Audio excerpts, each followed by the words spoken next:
has come to our family. You remember our venerable house? Opulent and imperial, gazing proudly from its stoic perch above the moor. I lived all my years in that ancient, rumor-shadowed manor, fattened by decadence and luxury. And yet I began to tire of conventional extravagance.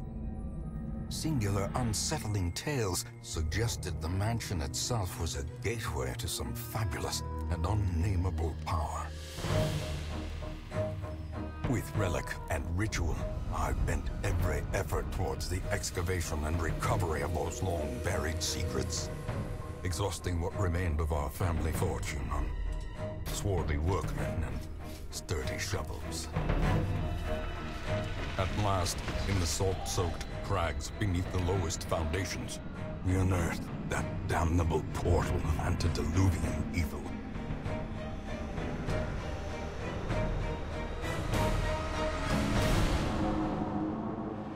Our every step unsettled the ancient earth. But we were in a realm of death and madness.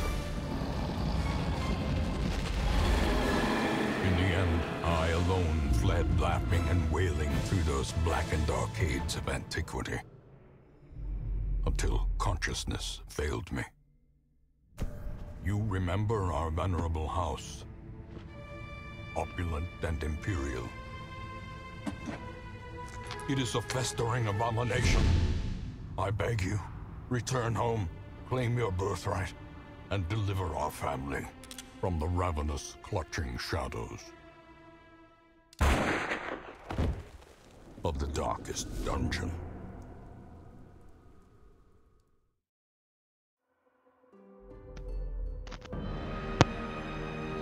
Allez, salut à tous et à toutes et joyeux Halloween! Cette vidéo va être consacrée à Darkest Dungeon, un jeu de Red Hook Studio sorti en 2016. Alors si on vous parle de Dark Souls qui rencontre Lovecraft, vous allez très probablement me parler de Bloodborne, hein, l'autre jeu de From Software, ou plutôt devrais-je dire le chef-d'œuvre de From Software.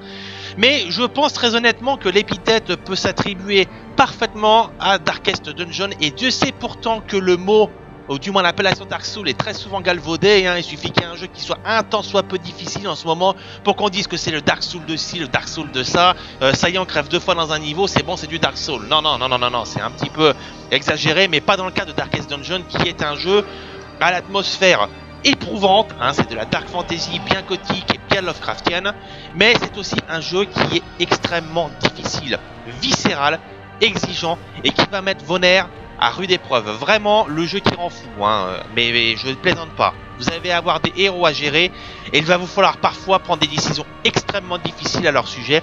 Il faut pas jouer à Darkest Dungeon si on a peur de crever. Voilà, je vous dis le même conseil que je dirais à quelqu'un qui veut s'essayer à un Dark Souls. Donc du coup, alors qu'est-ce qu'on va faire? On va commencer déjà par se créer une petite partie. Donc je vais supprimer celle-ci que j'avais fait pour les tests d'enregistrement. Alors déjà la première chose que vous allez avoir si jamais vous avez acheté les DLC, c'est ça. Donc choisir évidemment d'ajouter les DLC ou non. Donc bon bah moi bien évidemment je les ai ajoutés, même si là c'est une vidéo de présentation, hein, on va pas passer 3 plombes dessus.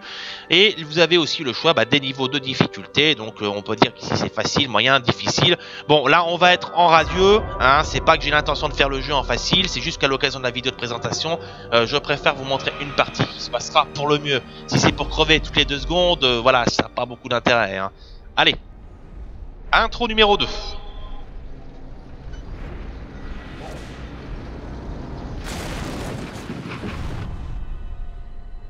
You will arrive along the old road. It winds with a troubling, serpent-like suggestion through the corrupted countryside, leading only, I fear, to ever more tenebrous places. There is a sickness in the ancient, pitted cobbles of the old road, and on its writhing path, you will face viciousness, violence, and perhaps other damnably transcendent terrors.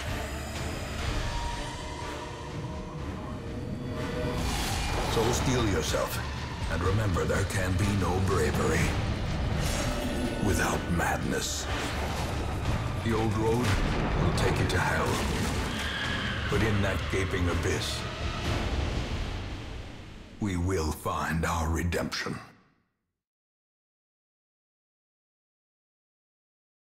Voilà, le décor est planté, hein. Un univers véritablement régi par la violence, la folie, la haine, avec aussi des terreurs plus subtiles, hein. On se doute bien qu'on va toucher un petit peu au mythos. Et ce style graphique, hein, vous avez vu, très précis, en plume de corbeau, je crois que ça s'appelle, hein, ce style graphique, et qui rappelle quand même, hein, enfin c'est mon avis personnel, à vous de voir après si vous êtes d'accord, ça me rappelle énormément le style de Mike Mignola, vous savez, c'est le fameux auteur de Hellboy, hein. Je trouve véritablement que ces dessins très ombrés, ça évoque vraiment sa patte graphique. Donc voilà, on va pouvoir se lancer déjà dans la petite mission d'introduction qui va nous permettre de prendre contrôle de nos deux premiers héros. Voilà, dites-leur bonjour, ils sont beaux. Enfin beaux, tout est relatif. Mais voilà. Donc nous avons deux héros, Reno, un croisé, et Dismas, un bandit. Alors chaque personnage possède ses propres caractéristiques, hein, selon sa classe. Il existe plusieurs classes, hein. Je crois qu'il doit en exister 16 ou 17. Il y en a une d'ailleurs qui doit sortir, le Chillbreaker. Elle sort demain, à l'heure où je vous fais la vidéo, hein. Donc ce sera un DLC supplémentaire à prendre. Et puis au niveau de l'interface ici, vous avez chacune des techniques des personnages, donc avec bien évidemment toutes les informations nécessaires, hein, pour comprendre les effets, les dégâts, etc. Donc vous voyez, hein, ça change d'un personnage à un autre. L'équipement, hein, pas de souci, hein, qui changera aussi en cours de jeu. Les statistiques, on retrouve les bons vieux fondamentaux avec précision critique, dégâts, esquive, protection, vitalité, la vie. Bon, bien évidemment, elle tombe à 0, vous crevez. Et le stress, alors ça va être quelque chose sur lequel je vais revenir un peu plus tard. Là, vous avez la carte, hein. Donc là, en fait, à défaut d'avoir une carte lisible, c'est surtout l'agencement des pièces, hein, que vous voyez. Et c'est sur cette carte que vous allez interagir pour passer d'un environnement à un autre, parce que, en fait, ce sont des petites accumulations de scènes. Donc voilà. Là, il suffit tout simplement que je clique ici pour passer à la pièce suivante. Voilà. Voilà, et tout à fait fidèle à Lovecraft, on a une narration qui est très présente et qui contribue vraiment à l'atmosphère. Voilà, allez. Et en plus, vous voyez, elle s'adresse directement à vous. Voilà. Ça rappelle un peu cette narration à l'ancienne, vous savez, ce genre, un livre dont vous êtes le héros, ou c'est vous le héros. Et là, là c'est pareil, vous êtes directement impliqué, même si ce sont vos personnages qui sont à l'écran. Voilà, là vous êtes véritablement le héros. Donc RPG au tour par tour, hein, donc chacun son tour vous allez attaquer. Donc là c'est mon bandit Dismas qui attaque en premier. Donc allez hop, on lui fait un petit saignement là. Donc je lui ai fait un coup de corps à corps, hein, pas de problème. Et là on va attendre, j'ai esquivé, c'est très bien. Donc voilà, plusieurs attaques que je peux faire pour avoir un bonus de protection. Torche plus 20, donc ça c'est autre chose sur lequel on reviendra. Pression de base 90, etc. Un coup étourdissant, toc, là, qui peut, vous voyez, étourdir l'adversaire, ce qui me permet de le finir. Bon. Voilà, et bien évidemment, hein, du loot, hein, parce qu'il faut bien ça pour avancer dans un jeu. Voilà, Sandor, et là, vous voyez votre inventaire qui se remplit. Allez, on va continuer. En haut, c'est la jauge de torche. Alors oui, je vais quand même faire un petit point dessus. La torche... Vous la voyez pas à l'écran, mais c'est cette jauge qui la représente. Elle va illuminer en fait les lieux. Et avec le temps, elle va diminuer en intensité. Et il faudra quand même essayer de la rallumer le plus possible parce que le noir stresse vos héros. Et c'est là que la mécanique de stress va intervenir. Je vais en parler incessamment sous peu. Voilà.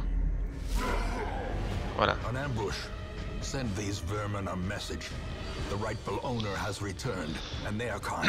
Alors, voyons voir. Qu'est-ce qu'on a de beau là? Si tu pouvais virer ton texte. Hop. Commencer par ça. Avec un petit bonus. Esquive, parfait. Donc là, je vais pas esquiver. Un petit malus pour le coup. Je vais mettre un petit coup de protection. Voilà, histoire de compenser. Un peu de mitraille, hein, donc ça c'est un sort en AOE.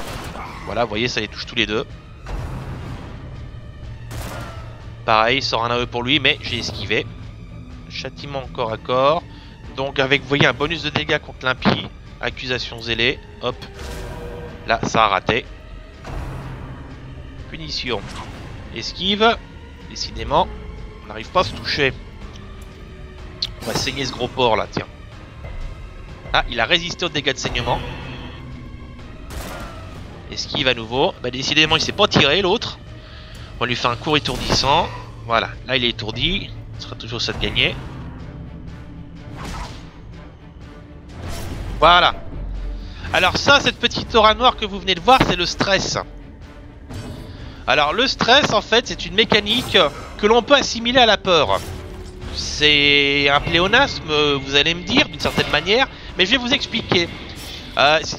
Si vous avez fait d'autres jeux d'inspiration Lovecraftienne, vous avez peut-être vu des jeux comme Amnesia et Eternal Darkness, où vous avez une barre de santé mentale à gérer. Le stress ici, c'est à peu près pareil, sauf que ça va impacter en fait l'efficacité de vos personnages.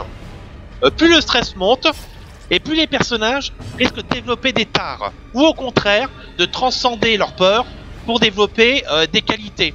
Donc c'est une mécanique extrêmement importante, à double tranchant, avec laquelle il va falloir jouer tout le long. Voilà, et il faut faire très attention, parce qu'il est possible, hein, et ça c'est le côté vraiment sadique du jeu, que votre personnage, parce qu'il est trop stressé, crève, j'ai bien dit crève, d'une crise cardiaque. Je déconne pas.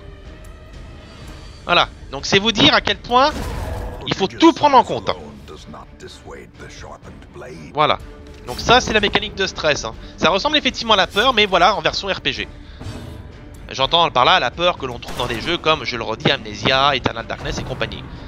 Voilà, donc là on va finir le petit merde là-bas. Lui par contre, il va pas pouvoir le toucher parce qu'il y a le cadavre qui est ici. On va déjà dégager une tas de merde. Voilà, du coup il se rapproche, il passe au corps à corps. J'ai esquivé, c'est très bien. Allez. Voilà. Et là au contraire l'aura blanche, ça veut dire qu'il récupère un peu de santé mentale. Donc voilà, donc vous recevez du loot, hein, les contrats, ça on va en discuter. Voilà. Donc, une fois que la quête est terminée, c'est-à-dire que l'essentiel est fait, vous pouvez choisir soit de retourner directement au hameau, le hub si vous préférez, soit de rester dans la carte parce que il est très possible que vous finissiez la mission sans forcément avoir tout découvert. Hein. Auquel cas, eh ben, il vous suffit de continuer l'aventure. Là par exemple, il y a un coffre. Donc je vais m'approcher de lui et voir ce que j'ai. Il est piégé, hélas. Voilà. Ah bah tenez, ça va vous rappeler quelque chose si vous êtes fan des nuls. Mais bon, là ça n'a pas trop d'incidence. J'ai fini la quête, donc on reclique sur le blason et on sort automatiquement du niveau. Voilà. Du coup, vous recevez les récompenses de fin de quête. Donc voilà, 5000 d'or, plus un inventaire des trésors que vous avez collectés et les legs que vous avez collectés. Ça aussi, je vais y revenir. Et là, l'écran de vos personnages qui gagnent du coup de l'XP. Et ces petits masques-là vont déterminer si votre personnage a reçu une tare ou une qualité. On va ouvrir. Là, j'ai reçu une qualité. Là, vous voyez, c'est écrit en jaune et résistance à l'étourdissement, plus 15%. Si j'avais reçu une tare, ce serait en rouge. Voilà. Et là, je retourne au hameau.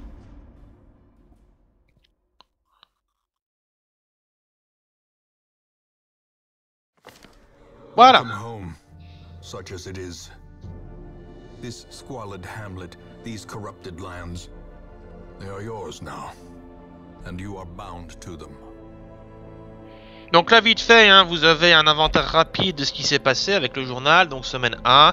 Voilà, donc les personnages que vous avez embarqués, le fait qu'ils ont pris un niveau et ce que vous avez débloqué, donc en l'occurrence les ruines. Et là les objectifs du gardien, donc là tous les objectifs à accomplir que vous pouvez accomplir dans le jeu. Donc vous voyez, hop, on en a plein, donc on va pas chômer et croyez-moi ça va être chiant d'aller jusque là. Voilà votre hameau, votre domaine, hein. Voilà, juste vite fait je passe là histoire de répondre aux messages sur le petit truc d'aide qui vous permet de voir à tout moment de quoi il est question. Voilà.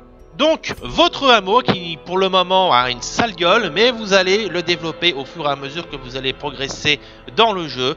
Vous allez débloquer des éléments et accessoirement les améliorer pour plus d'efficacité. Voilà, vous allez véritablement reconstruire un petit village. Donc là, ici, vous voyez, vous avez des éléments qui ne sont pas disponibles. Je parle la taverne, le sanatorium, l'abbaye, débloquer, appeler plus de quêtes, donc pas de soucis. Pour le moment, on n'a que 3 éléments représentés par ce point d'exclamation. D'abord le cimetière. Most will end up here, covered in the poisoned earth. awaiting merciful oblivion. Voilà, donc le cimetière où tous vos héros qui sont morts au cours de jeu vont être enterrés. Parce que je précise tout de même une petite chose, le jeu utilise un système de permadef. C'est-à-dire que quand vous perdez un héros, vous le perdez définitivement. Et il se retrouve ici. Donc, c'est là le côté cruel du jeu. Et c'est ce dont je parlais tout à l'heure quand il s'agissait de faire des choix moraux très difficiles. C'est que il faut jamais trop s'attacher à un héros. Parce que vous risquez à tout moment de le perdre. Et un héros qui crève, c'est un héros qui est perdu définitivement, sans espoir de retour. Donc voilà, il faut vraiment être extrêmement prudent. Les mémoires ancestrales. In time, you will know the tragic extent of my failings. Voilà, donc là vous voyez, c'est tout simplement les cinématiques que l'on a vues. Voilà. Et ici, la diligence. Alors ça, élément important, la diligence.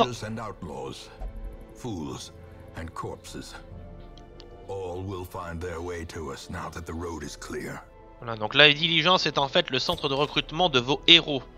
Donc vous voyez, j'ai 2 héros là qui sont prêts à rejoindre ma cohorte. Là nous avons le médecin de la peste, je vais le rajouter, et la postulante Vestale. Hop. Du coup voilà. Et là vous voyez maintenant j'ai ma cohorte de 4 héros. Voilà, donc avec leur niveau ici, 1, 1, etc. Et là ils sont à 0. Donc ceux-là ils vont augmenter avec le temps. Là je vais pouvoir améliorer ma diligence, mon réseau de diligence là. Donc je vais utiliser les legs que j'ai collectés, parce qu'il y a des éléments que vous allez collecter ici. Vous voyez, regardez, les bustes, les portraits, les actes de propriété et les blasons.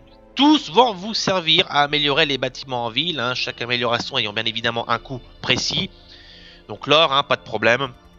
Et puis aussi l'inventaire, les quartiers verrouillés, etc., etc., etc. Voilà. Donc je vous montrerai ça plus en détail après avoir amélioré mon réseau de diligence. Donc je vais augmenter le réseau ici et le quartier des héros. Donc là vous voyez, j'ai le symbole 4 sur 9. Ça signifie que je peux recruter dans cette liste 9 héros grand maximum. J'améliore le quartier des héros et là, vous voyez, je suis passé à 12.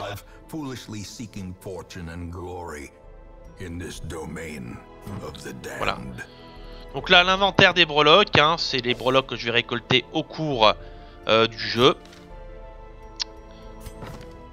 Ici, voilà, donc ça c'est un peu le glossaire du jeu, c'est même le glossaire du jeu, tout simplement, c'est même pas qu'un peu, avec tous les éléments techniques que vous avez besoin de connaître pour bien avancer dans le jeu. Donc si jamais à un moment donné, vous avez un doute sur une telle ou telle capacité ou sur tel ou tel terme, vous avez le glossaire qui est là pour vous aider à mieux comprendre. Et puis bien évidemment le menu, donc voilà, je ne vais pas m'attarder dessus. Donc dans l'immédiat, comme c'est le début du jeu, on n'a rien de plus à faire ici dans le domaine, on a juste restauré l'essentiel. Donc on va embarquer pour une nouvelle aventure. Avec la carte. Alors, donc la cour, hop, les ruines, le donjon ténébreux, la crique, le wild, etc. Donc plusieurs éléments que vous pouvez voir. Donc, carte du domaine. Voilà. Alors, les provisions. Attendez. Ah oui, voilà. Il faudrait peut-être quand même que je mette mes héros au complet. Voilà. Donc, je choisis. Voilà, les habitués. Donc, ça, c'est pour la prochaine expédition. Alors, les provisions, ça, c'est important.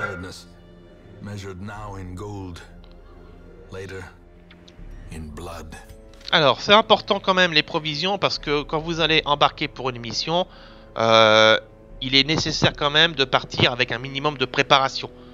Que vous vous retrouviez pas à poil dès le début et contraint de quitter la mission parce que vous êtes parti insuffisamment préparé. Donc là, je vais acheter quelques torches. Je vais en prendre une petite dizaine, je pense que ça suffira, j'ai tout plein de l'argent. Je vais prendre aussi de la bouffe, quand même, histoire de... Je vais en prendre une dizaine aussi, pareil. La pelle, je crois que j'en avais une. Je vais prendre 2 fioles de poison, 2 bandages. Voilà. Je vais peut-être prendre un passe-partout. Bon, je fais un peu de tout, là, histoire de vous montrer. Après, si un jour vous jouez au jeu, voilà. Vous pourrez à la rigueur faire vos achats vous-même, c'est juste histoire de vous présenter un peu tout ce qu'il y a. Je sais pas si je vais avoir l'occasion de tout utiliser dans ce niveau, Mais ma foi, au moins, on sera paré à toute éventualité. Donc voilà, on va attaquer les ruines.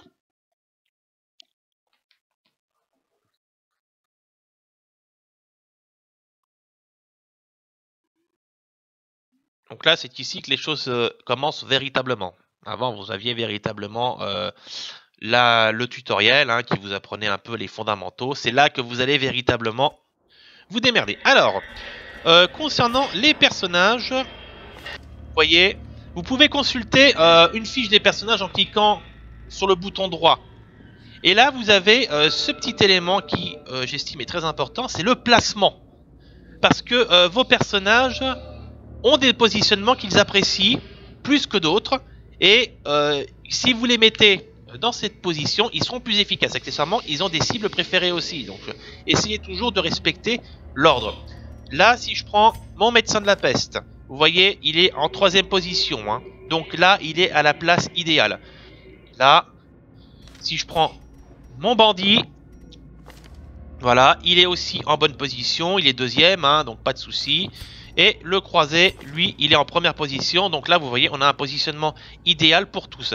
J'ajoute également que vous avez les attributs qui sont signalés ici, avec à gauche les qualités, hein, et à droite, ce qu'on appelle les tares. Vous voyez, ne peut que prier pour déstresser, tendance à voler des objets. Donc il faut faire un petit peu, toujours attention à ce domaine-là, parce que ça peut vous porter parfois plus préjudice qu'autre chose. Voilà. Allez. Bah là, les stats de base, hein, pas de souci. L'équipement, ça c'est de ce dont j'avais. Donc les compétences de campement qui vous permettent effectivement d'améliorer ici dans le cas du croisé par exemple, voilà le malus de stress, hein, vous perdez un peu plus de stress quand vous avez plusieurs compagnons. Donc voilà, il y a aussi vraiment plein de bonus à prendre en compte. Ça paraît très compliqué à première vue. Moi-même, j'ai pas toujours tout saisi parce que bon, j'ai pas eu trop le temps de trop jouer au jeu. Si vous voulez, j'avais commencé à le faire et ensuite, bah, malheureusement, mon PC a craché, j'ai pas vu la sauvegarde, je me suis pas remis depuis. Mais voilà. Donc là, vous voyez, ça commence un peu à stresser. Rien que l'environnement peut être stressant. Alors, voilà, récupérer une torche neuve. If only treasure could staunch the flow of otherworldly corruption. Donc là, on va passer à la suite. Voilà. Allez hop, squelette, c'est parti. Allez, petite explosion toxique. Voilà, avec une infection. Un tir de mitraille. Histoire d'attaquer tout le monde. Et un petit châtiment au corps à corps pour en terminer un. Alors la Vestale, lumière aveuglante, étourdissement et grâce divine. Donc elle, c'est plutôt du support, hein, vous voyez, dans l'immédiat. Voilà, puisqu'elle a été étourdie, il gagne un petit bonus, mais ça va pas servir à grand chose. Je refais un tir de mitraille et on n'en parle plus. Voilà. Et là. Voilà, son contenu vous appartient, donc j'ai récolté une paire, de la citrine, de l'or.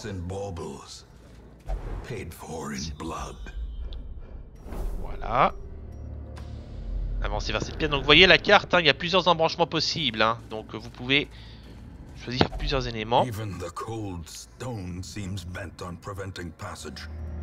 Alors, c'est là que l'appel intervient. Si vous utilisez la main, ça va demander beaucoup d'efforts et ça risque d'impacter vos héros. Ça va même impacter vos héros. Ou alors vous utilisez une pelle. Donc l'appel sera consumé, mais vous pourrez dégager des objets sans problème. Là, allez hop. Là, cette fois-ci, il y en a 3. Allez, pareil. Alors attendez, juste voir. Tir de pistolet. Voyons, on va rester tranquillement. Attention.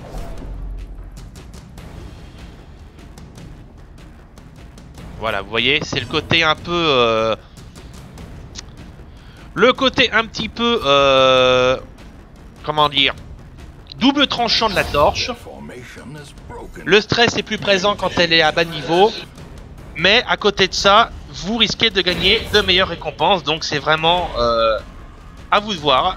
Donc là, on va essayer de gagner le combat sans faire appel à une torche.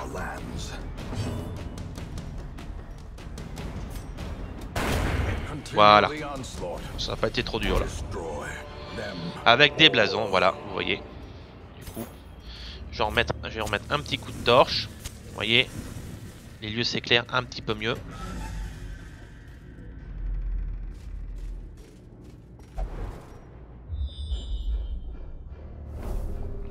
On va aller... Alors je suis ici, moi c'est ça, donc j'ai le choix. Je vais aller là.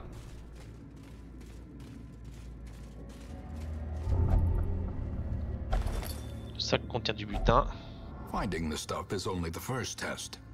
Voilà, le côté kleptomane qui se manifeste. Le stress qui monte un peu, faut faire attention.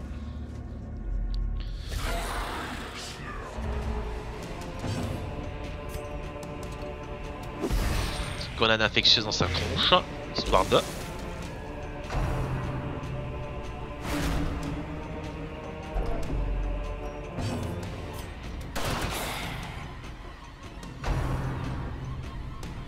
Oignon des dieux anciens. Hé hé. Lovecraft, coucou. Accusation zélée. Hop là.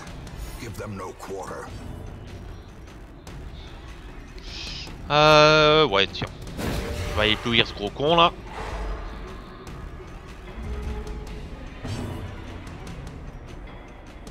Explosion toxique. Est-ce que je peux atteindre... Ouais. À nouveau. On va se la jouer distance. Voilà. On va les éblouir tous, les étourdir tous les deux. Voilà. Donc là, j'utilise un bandage. Voilà. Plus de saignement.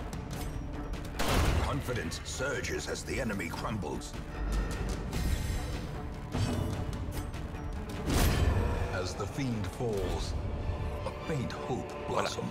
Je gagne même un peu de nourriture, c'est parfait. Je vais revenir limite plus riche que quand j'étais arrivé. Hop, un petit coffre piégé avec du saignement. Donc on peut se servir aussi hein, des objets en dehors du combat, pas de souci. Vous voyez, hop. J'ai pris mon petit bandage.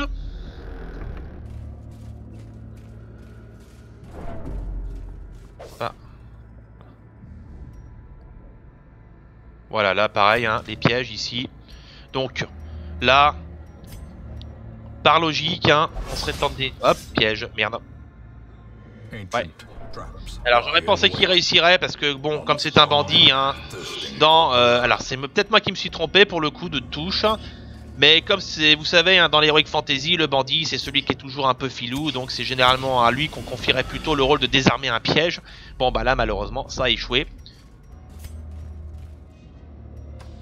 Voilà, toc. Le sac contient du butin. Pareil, nourriture, beaucoup de nourriture. Là, une torche en plus, c'est parfait.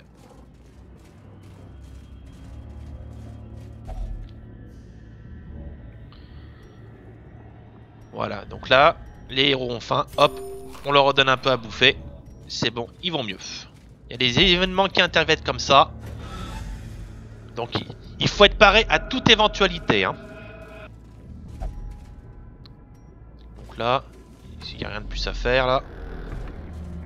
Donc voilà, en fait, vous voyez, hein, c'est divisé en deux parties. Il y a les pièces en question et il y a les couloirs à traverser comme cela. Je vais remettre un coup de torche.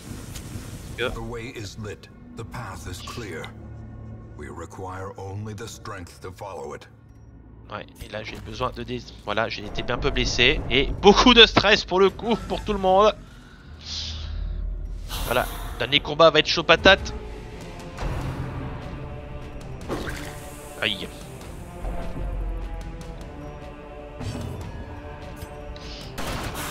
Hop.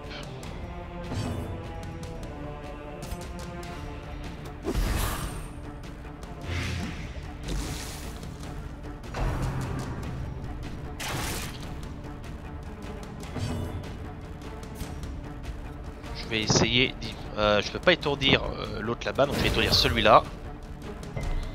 Ah, il a résisté, fumier. Oula. J'en ai un là qui est très mal en point.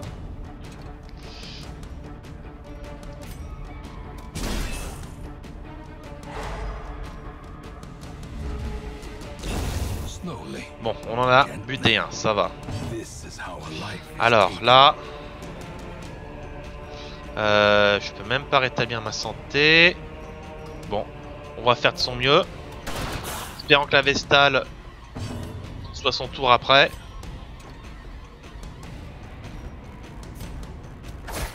Voilà, une petite incision, histoire de...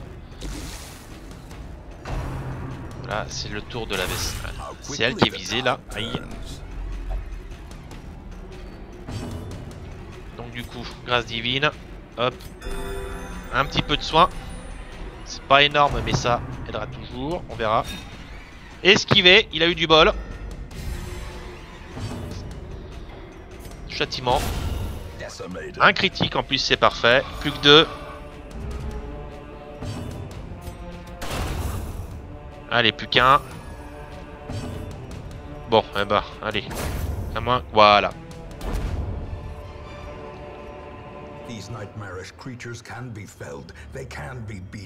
Voilà, la victoire est acquise. Donc je vais juste voir un petit peu ce que contient ce coffre.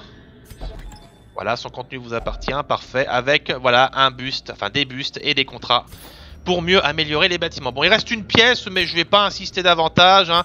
Je pense que vous avez vu à peu près à quoi ressemble le jeu. Voilà, donc récompense de victoire. Avec les trésors collectés, vous voyez, il y en a pas mal.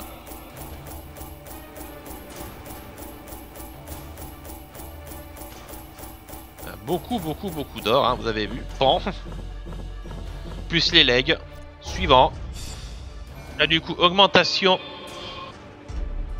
des niveaux avec, eh ben, vous voyez, connaissance du wild. Donc, plus 10% dans le niveau appelé le wild. On l'a vu tout à l'heure sur la carte. Un tendon déchiré. Donc, malheureusement, compétence au corps à corps diminuée. Cupidité, frénésie de l'argent. Voilà. Vos héros.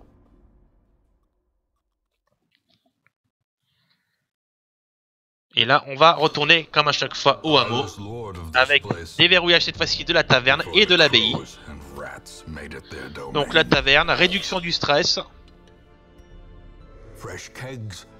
Assigner un héros, voilà. Voilà, alors c'est les lieux effectivement qui permettent à vos héros de se reposer. Donc faut pas hésiter à les envoyer se reposer. On a vu que le bandit et la Vestale avaient pris sacrément cher. Donc là je vais les envoyer au bar, hein. Hop.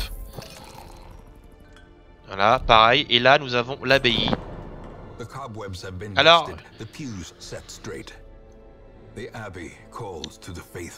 chaque héros peut avoir sa façon préférée à lui, hein, de déstresser. On a vu pour Reno, je crois, que voilà, peur de Dieu, en ville ne peut que prier pour déstresser. C'est-à-dire que véritablement, si vous le mettez ailleurs, voilà, si là c'est dans le transept dans lequel il pourra prier, si vous le mettez dans le cloître, dans la salle de pénitence, bah, ça va pas bien marcher, quoi, voilà. Alors, la Vestale, bipolarité, cupidité, donc il n'y a pas de prérequis précis, on va l'envoyer dans le transept, voilà. Donc du coup, là vos héros sont indisponibles, dans ces cas-là, qu'est-ce qu'on fait? On retourne à la diligence et on voit, vous voyez que nous avons de nouveaux héros. L'occultiste, le lépreux et l'homme d'armes. Donc voilà, je vous les présente vite fait, hein. Voilà, résolution, etc. Le lépreux, éparpillement, fascination pour les cadavres et tout ça. Et le postulant homme d'armes. En ville, ne boit jamais. Donc c'est-à-dire que vous pouvez vous la foutre dans le cul pour l'envoyer boire, pour déstresser, hein. Il vous faudra utiliser autre chose.